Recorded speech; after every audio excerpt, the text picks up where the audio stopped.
بسم اللہ الرحمن الرحیم۔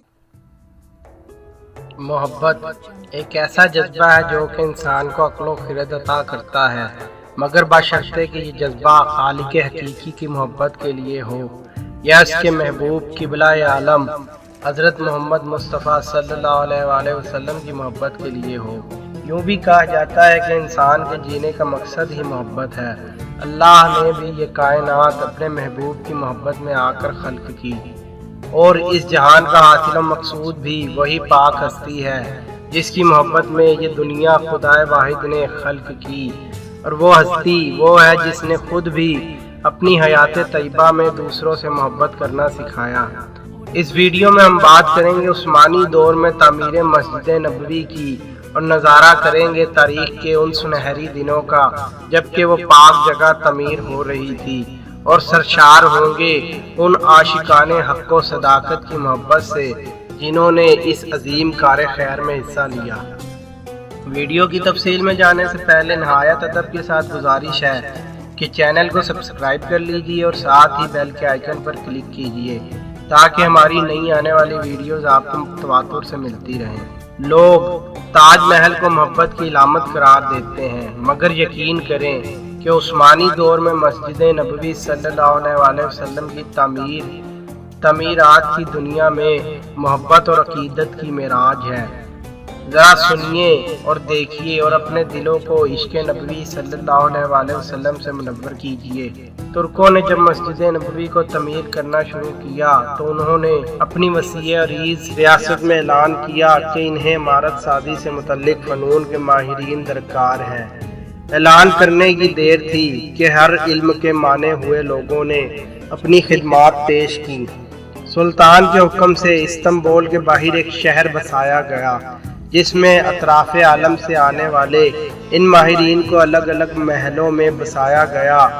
اس کے بعد عقیدت اور حیرت کا ایسا باب شروع ہوا جس کی نظیر ملنا مشکل ہے۔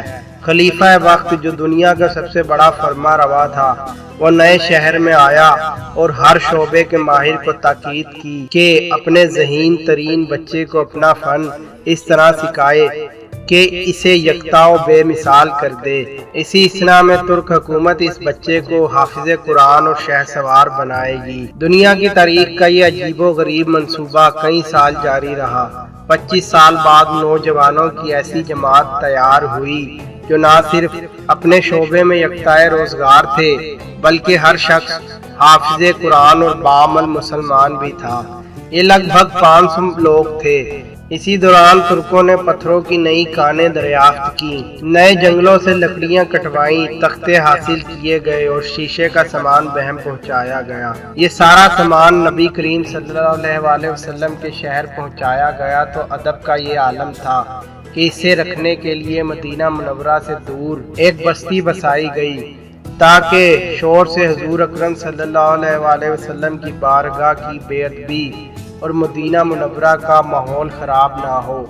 نبی کریم صلی اللہ علیہ وسلم کے ادب کی وجہ سے انہیں حکم تھا کہ اگر کسی کٹھے پتھر کو اپنی جگہ بٹھانے کے لیے چوٹ لگانے کی ضرورت پیش آئے تو موٹے کپڑے کو پتھر پر طے بہ طے یعنی کئی بار فولڈ کر کے رکھیں، پھر لکڑی کے ہتھوڑے سے آہستہ آہستہ چوٹیں لگائیں تاکہ آواز پیدا نہ ہو، اور اگر ترمیم کی ضرورت ہو تو اسے واپس اسی بستی بھیجا جائے، وہاں اسے کاٹ کر درست کیا جائے۔ ماہرین کو حکم تھا کہ ہر شخص کام کے دوران باوضو رہے اور درود شریف اور تلاوت قرآن میں مشغول رہے۔